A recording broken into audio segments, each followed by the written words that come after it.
Now, art has been a part of my life for a very long time, but I know that's not the case with everyone. I wanted to start by just asking you all a question. How many of you on a regular basis would feel comfortable about talking about art? I see a couple of people. Of those people, or even of the rest of you, how many of you would actually be comfortable with making your own art and displaying that to other people? There's still a few, but you see the problem is, not everyone's hands up, and it should be. Because despite what we've been led to believe, art isn't just for the elite, it's for everyone. And that's what I wanted to talk to you about today. And like I said, I've been making art since I was about 4, and here's some of my stuff. Of course, I didn't make some of this when I was 4, that would be pretty impressive. But, you know, like, people have this attitude where it's like they can't make their own art. And I've started off with drawing mostly. I draw anywhere I can, from my imagination, from life, from whatever. But after that, I started to move into more sort of expansive areas of art. For instance, playing ukulele, just in the street with random strangers for no particularly monetary reason. Sometimes inside my mask, because that's just how I roll. Now, when you grow up, people are always asking you what you want to be. If you say a noble profession like law or medicine, it's all good, people support you. You say, what a cool kid. But you know, if you say you want to be an artist, even though it was originally a conversational piece, people start to get a bit worried about you. You know, you find that there are adults talking to 4-year-old children being like, what if you fail? What's your backup plan? Have you really thought about this? And you know, the kid just wants to draw every day. But people don't think about this properly. And the person who taught me how to draw was my mum. Don't let the smile deceive you. She's a lot scarier than she looks. Now, me and my mum used to bond a lot over artistic appreciation as well as video games, sci-fi, pretty unconventional for, you know, a small girl, but oh well. It's particularly Lucian Freud, I should say. She loves to tell the story of how when I was in primary school and she was studying for a HND in fine art and graphic design, she took me to a Lucian Freud exhibition, and apparently I really fell in love with one of the paintings, and I ran up to her. I was like, Mum, can we buy this painting? And she just looked me square in the eye and said, not if we sold every single thing we owned. I think that was the first notion I ever had of art as being an expensive thing. This is another person who's had some difficulty with the art industry. My lovely boyfriend, ODonnell. If you want to all make him feel extremely comfortable, he's sat right there. I know the picture isn't really flattering, but he doesn't do smiles. It's either weird or miserable. So, but I actually met Dom from sort of the whole experience with my mum as well, because when I realised that it probably wasn't viable for me to become an artist, I decided to look for alternative ways to sort of make a career and think about what I was going to do, which led to possibly the biggest mistake of my life. And, you know, much like Ben, I consider myself well versed in the art of making mistakes, but, you know, I didn't realise what a mistake it was to study law and psychology, which I was terrible at. But it just led to me being really depressed for a very long time. And then eventually, when I did make the decision to switch to art history, largely because I was failing and running out of options, I realised I was happy. And I wondered what had deterred me for so long, like why I'd been so afraid of art. And Dom had a very similar experience. Originally, he applied to go to art school, and his parents, unlike mine, had not had any experience with the art industry, so they didn't see the perils of it. So when Dom makes lots of beautiful surrealist art, as you'll see from the next slide. This is a painting of his called Wawa, and the next one is called Chicken Surprise. It escapes me why, but but when Dom applied to art school, they didn't accept him, and it wasn't because his art isn't good, it's because it isn't fashionable. Now Dom's art is based largely on the work of a surrealist artist some of you may have heard of, Salvador Dali. Now, Salvador Dali invented a principle called automatic drawing, and the idea is very similar to automatic writing, but with art. The idea is you don't have any plan, you don't have any idea of what you're going to do, you just get your materials, sit down, and just let your unconscious mind take over, and it produces some really interesting results.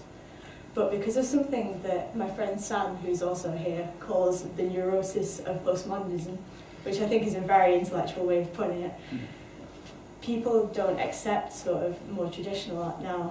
There was this idea with modernism that art has to be breaking the boundaries all the time. And Sam also told me another expression that apparently comes from Aberdeen, which I don't, so I don't know.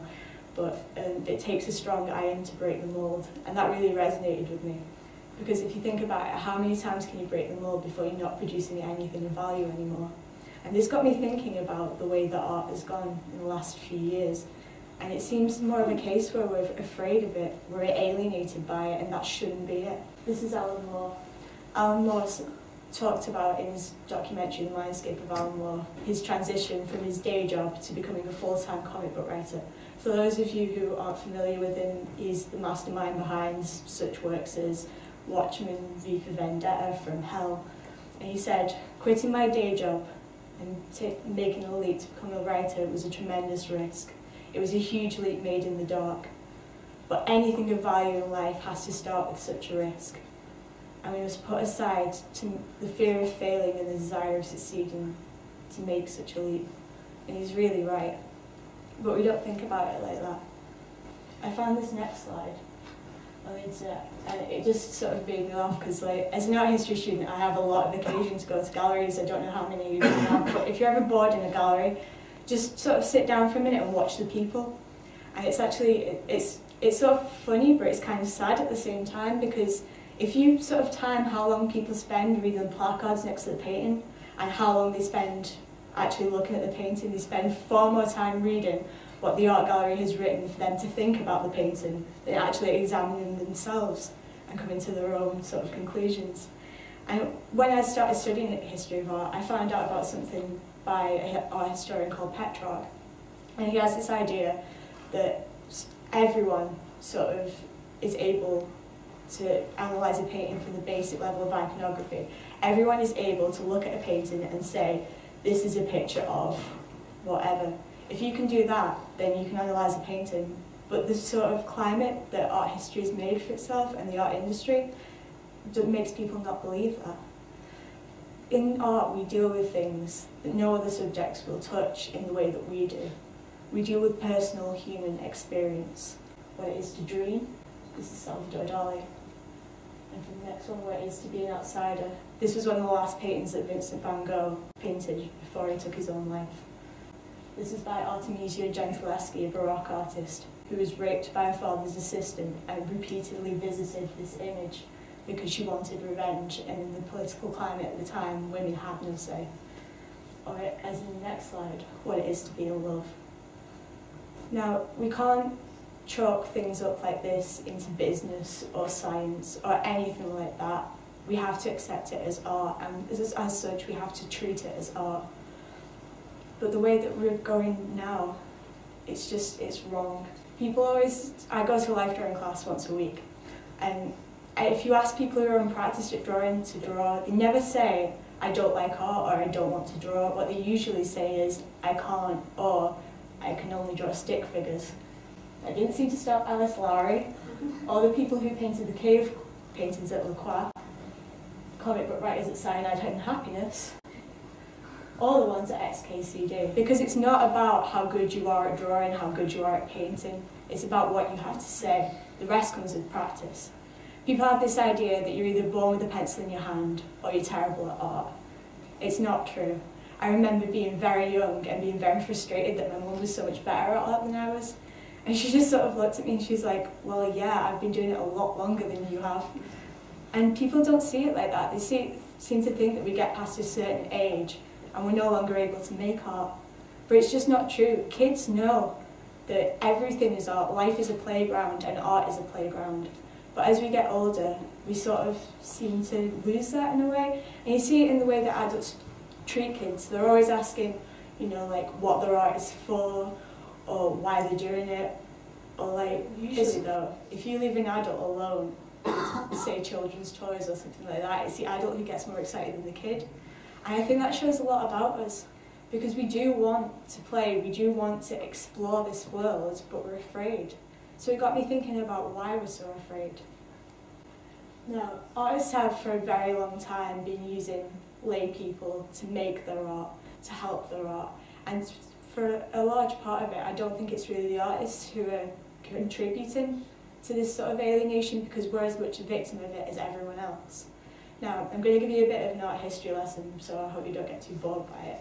This is an engraving of Tintoretto's workshop, and at the beginning of the Renaissance, artists weren't considered to be intellectuals. They were considered to be craftsmen or artisans. They worked in conjunction with people like gilders, carpenters, to make art together as a community. But with the changing status of an artist, with people like Ruggiero and Leonardo da Vinci, and techniques in oil painting, people started to see that art could actually mirror life.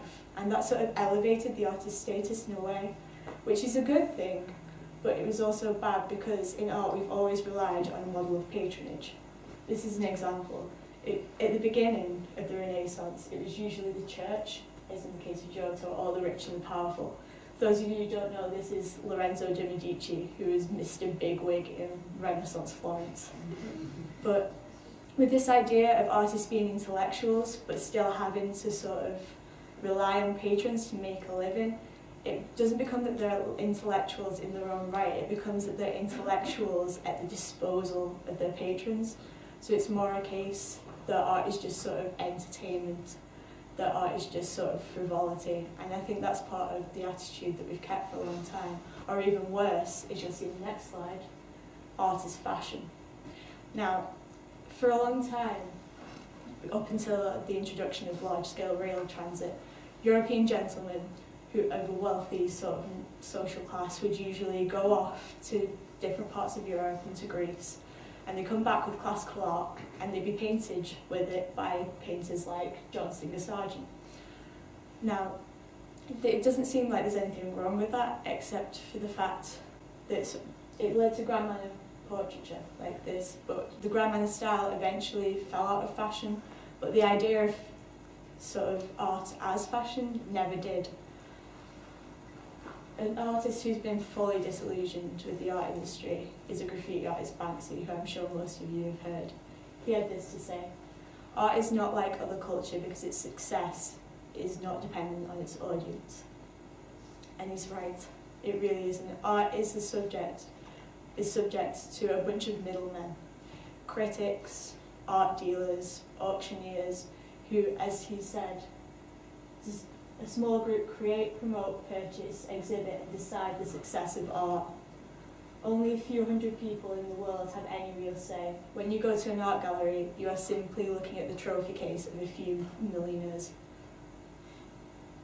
But what do the middlemen do when you sort of don't choose to play the game? As Banksy found out, they cheat. This piece called Slave Labour made the news recently when it mysteriously disappeared from the London street and turned up in an auction in Miami. Now, plenty of critics wrote articles about how there's nothing wrong with this, how there's no copyright on Banksy's work, and how they had every right to sell it. But obviously the people of London didn't believe that. A huge campaign was started of protests to bring this piece back to where it rightfully belonged. And it was so successful that the pressure on the Miami auction ended up in them dropping the sale of it. They ended up returning it. And you want to know where this piece originally was? On the side of a Poundland wall. It just goes to show that when art is in our community, we do really care about it. Now, I generally call these sort of middlemen the art police. Now, the art police operate in a very clever way because they don't directly influence our actions with their actions, they do it by insulting us. Now, if you're an artist, with what I mentioned earlier, the neurosis of postmodernism, if they say that you're not making art unless you're making original art, is anything original really? Everything that we make is a copy of something else. We're influenced by culture in our daily lives all the time, and it influences everything we do. But that isn't a bad thing, that's a good thing. Now, the art police say that if you're not making something completely original, that's not art, and if you don't understand the art that is being made by these people, then you just don't get it. But what I really want to ask you is this what we want art to be like? Do we really want to be alienated by these artists? Do we really want to pretend we know what's going on when we don't? Afraid to pick up a pencil and try it for ourselves in case we're judged? Creativity is a very fragile thing. If you kick it hard enough, often enough, and early enough, it will die. if you look at the next slide, the answer, as usual, is on the internet. Now, websites such as DeviantArt, Flickr, Facebook have made it easier than ever for artists to share their work on a mass scale with no middlemen, keeping that connection, keeping that emotional response. And as we heard from Seamus earlier, crowdfunding, I think that really is the future, especially for art. Because, as I said, we've already worked on a patronage model for so long, and there are so many creative projects that are being funded by Kickstarter. And people keep talking about this, not because it is some gimmick, but because we do believe it's the future. An artist who agrees with me, a musician to be precise, is this woman. Half of the punk cabaret duo, the Dresden Dolls.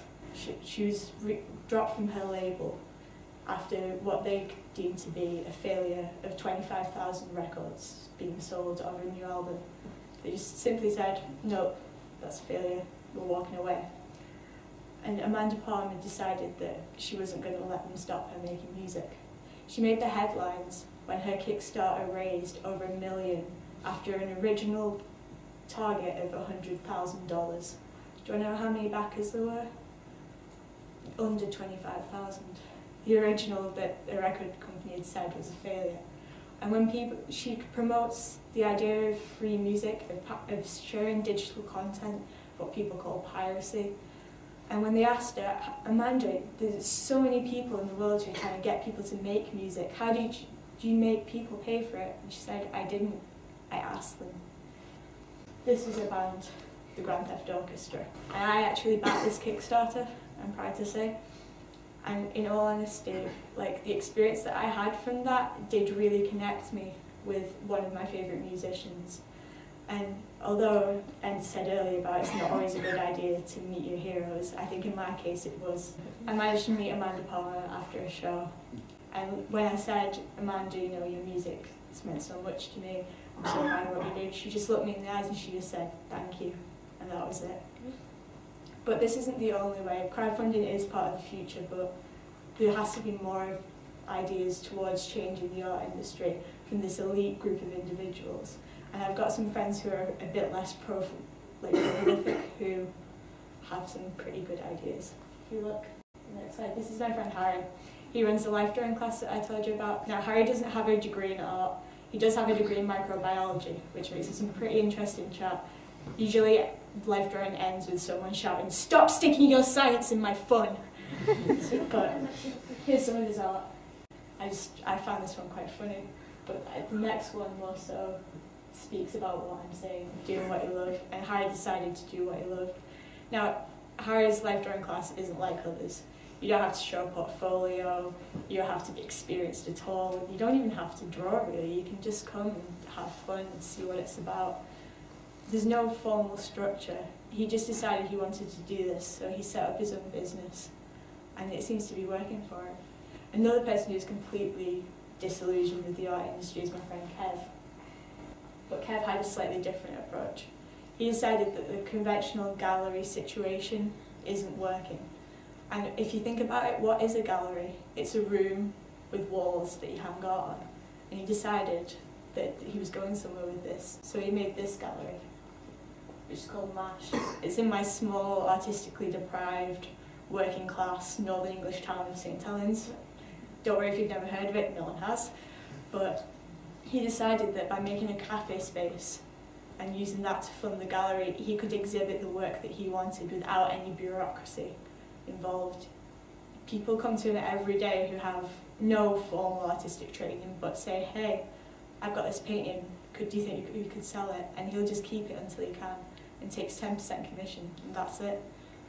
Now, these people give me hope, they really do, that something in this world is about to change. I found this, the Why Cheap Art Manifesto, and I think this is about the future of art. So I propose to you all a renaissance. Not a rebirth of classicism, Lord knows we've done that to death, but a rebirth of art and the way that we make and pay for art. Where when the critics tell us we don't understand it, when the artists say that their artwork's original and that's why we don't get it, we just walk away. We can just leave them to it and find artists that we really connect with. If we live by rules like this of not treating art as a business, not treating it as though it's just for a few people, then we really will change the future. And I hope you're all with me on this. And from me and Amanda Palmer, thank you very much.